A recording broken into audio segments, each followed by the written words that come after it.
കേരള ഹൗസിലെ ചായ ഒന്നൊന്നര ചായയാണ്. ഒരു ചായ കുടിച്ചാൽ പിണക്കങ്ങളെല്ലാം മറപറയും, ഇഷ്ടങ്ങൾ പതഞ്ഞു വീഴും. സ്നേഹമാണ് അഖിലസാര മൊഴിയിൽ എന്ന് ബോധ്യപ്പെടുത്തുമെന്നാണ് ഇന്നൊരു മാധ്യമം റിപ്പോർട്ട് ചെയ്തിരിക്കുന്നത്. കേരളത്തിലെ കോൺഗ്രസ് നേതാക്കൾ വട്ടം കൂടിയിരുന്ന ഒരു കാലിച്ചായ കുടിച്ചതേ ഉള്ളൂ. എല്ലാ പ്രശ്നങ്ങളും കോംപ്ലിമെന്റ്സ് ആയി. തർക്കമുണ്ടായിരുന്നിട്ട് വേണ്ടേ തീർക്കാൻ എന്നാണ് പുറത്തിറങ്ങി നേതാക്കൾ പ്രതികരിച്ചത്. പക്ഷെ ചില തർക്കങ്ങൾ ഉണ്ടായി എന്നതാണ് പരമാർത്ഥം. KPCC പ്രസിഡന്റ് സുധാകർജി വല്ലാതെ ക്ഷീണിച്ചു പോയെന്നും ഇങ്ങനെ ആയാൽ പറ്റില്ലെന്നും പറഞ്ഞ് പ്രതിപക്ഷ നേതാവ് VD സതീശൻജി പിണങ്ങിയത് നമുക്ക് എല്ലാവർക്കും അറിയാം. പ്രസിഡന്റായി ദീർഘകാലം കൂടെ ഉണ്ടാവണമെന്ന് അപേക്ഷിക്കുകയും ചെയ്തു. അതോടെ കൺട്രോൾ പോയി എന്റെ പൊന്നനിയ എന്ന് വിളിച്ച് സുധാകർജി ഒറ്റ കരച്ചിലായിരുന്നു. അത് കണ്ട് രമേശ് ചെന്നിത്തലജിയും KC വേണുഗോപാൽജിയും വിതുമ്പി. വനിതാ നേതാക്കൾ തേങ്ങി. ഭാഗ്യത്തിന് രാഹുൽജി സ്ഥലത്തില്ലായിരുന്നു. ഉണ്ടായിരുന്നെങ്കിൽ കേരള ഹൗസ് കണ്ണീരിൽ മുമ്പുമായിരുന്നു. കരയാതിരുന്ന ഏക വ്യക്തി ശശി തരൂർജിയായിരുന്നു. അതിനിടെ അനിയ കേരളത്തിലെ അടുത്ത മുഖ്യമന്ത്രി നീയാകണമെന്ന് സതീശൻജിയെ നോക്കി മുൻ പ്രതിപക്ഷ നേതാവായ രമേശ് ജി പറഞ്ഞപ്പോൾ അദ്ദേഹം തിരുത്തി. താൻ ലക്ഷ്മണനാണെന്നും രാമനായ രമേശ് ജിയാണ് ഭരിക്കേണ്ടതെന്നും സതീശൻജി പറയുന്നു.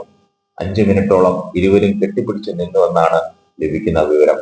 രണ്ടുപേരും വിഷമിക്കരുതെന്നും സമയമാവുമ്പോൾ എല്ലാത്തിനും ഒരു വഴി തെളിയുമെന്നും കോൺഗ്രസ് വാർ റൂം മേധാവി KC വേണുഗോപാൽജി സമാധാനിപ്പിച്ചു. മുകളിലൊരാൾ ഉള്ളപ്പോൾ ആർക്കും ആശങ്ക വേണ്ട. തരൂർജി പതുപോലെ നിറചിരിയോടെ ആദ്യാവസാനം നിറഞ്ഞു നിന്നു. ഇത്രയും ഐക്യമുള്ള മറ്റൊരു പാർട്ടി ഈ ദുനിയാവിലുണ്ടോ എന്നാണ് പഴയ പടക്കുതിരയായ PJ കുര്യൻജി പറഞ്ഞത്. ചുറുചുറുക്കോടെ ഓടി നടക്കുന്ന സുധാകർജിയെ KPCC പ്രസിഡന്റ് സ്ഥാനത്ത് നിന്ന് ഉടനെങ്ങും മാറ്റില്ലെന്നാണ് തോളോട് തോൾ ചേർന്ന് നിന്ന് എല്ലാവരും പറഞ്ഞെങ്കിലും അദ്ദേഹം അത് പ്രതികരിച്ചില്ല. അല്ലെങ്കിലും ഈയിടെയായി അദ്ദേഹം അങ്ങനെയാണ്. ഉള്ളിൽ സന്തോഷം തിങ്ങി വെങ്ങുമ്പോഴും പുറത്ത് കാണിക്കില്ല. പക്ഷേ തിളച്ചു മറിയുമ്പോൾ ചുണ്ടൊന്നനങ്ങും, അത്രമാത്രം. അടുത്തെങ്ങും മൈക്കില്ലാത്തത് കൊണ്ട് തന്നെ അദ്ദേഹം ഈയിടെയായി ശ്രദ്ധിക്കാറുമുണ്ട്. ആദർശം ഉയർത്തിപ്പിടിക്കുകയും സകലരും അത് കാണണമെന്ന് ആഗ്രഹിക്കുകയും ചെയ്യുന്ന ശുദ്ധഹൃദയനായ VM സുധീരൻജിയും ഡൽഹിയിൽ പറന്നെത്തി. അത് വളരെ ശ്രദ്ധേയമാണ്. ഡ്രൈവറോ കണ്ടക്ടറോ കിളിയോ ഇല്ലെന്ന് കരുതി ഒരു ബസിന്റെ സർവീസ് മുടങ്ങരുതെന്ന് ആഗ്രഹിക്കുന്ന ആദർശ ധീരനാണ് അദ്ദേഹം. പാർട്ടിക്കൊരാവശ്യമുണ്ടായാൽ അദ്ദേഹം ഉണ്ടാകും. വിരക്തിയിൽ ജീവിക്കുന്ന സന്യാസിക്കും ഉത്തരവാദിത്വങ്ങളിൽ നിന്ന് ഒളിച്ചോടാനാവില്ലെന്ന് നീതിസാരത്തിൽ പറഞ്ഞിട്ടുണ്ട്. ഇത്രയും ഐക്യമുള്ള ഒരു പ്രസ്ഥാനത്തെക്കുറിച്ചാണ് ചില ക്ഷുദ്രജീവികൾ അപഖ്യാതി പറഞ്ഞു വരുത്തുന്നത്. കേരളത്തിലെ കോൺഗ്രസ് നേതാക്കൾ എല്ലാവരും അതത് സ്ഥാനങ്ങളിൽ തന്നെ ഉണ്ടാവുമെന്ന് എല്ലാവരും ഊന്നി പറഞ്ഞ നിലയ്ക്ക് എന്തെങ്കിലുമൊക്കെ സംഭവിച്ചേക്കാം.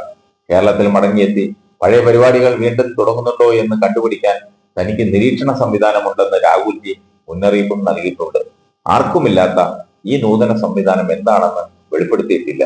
കേരളത്തിൽ ഇപ്പോൾ തെരഞ്ഞെടുപ്പ് നടത്തിയാൽ മുഴുവൻ സീറ്റിലും UDF ജയിക്കുമെന്ന് ഈ സംവിധാനത്തിലൂടെ രാഹുൽജി മനസ്സിലാക്കിയിട്ടുണ്ട്. കോൺഗ്രസ് നേതാക്കൾ ആവശ്യത്തിൽ കൂടുതൽ വാചകമടിക്കുന്നതാണ് സകല പ്രശ്നങ്ങൾക്കും കാരണമെന്നാണ് വൈകിയാണെങ്കിലും അദ്ദേഹം കണ്ടെത്തിയത്.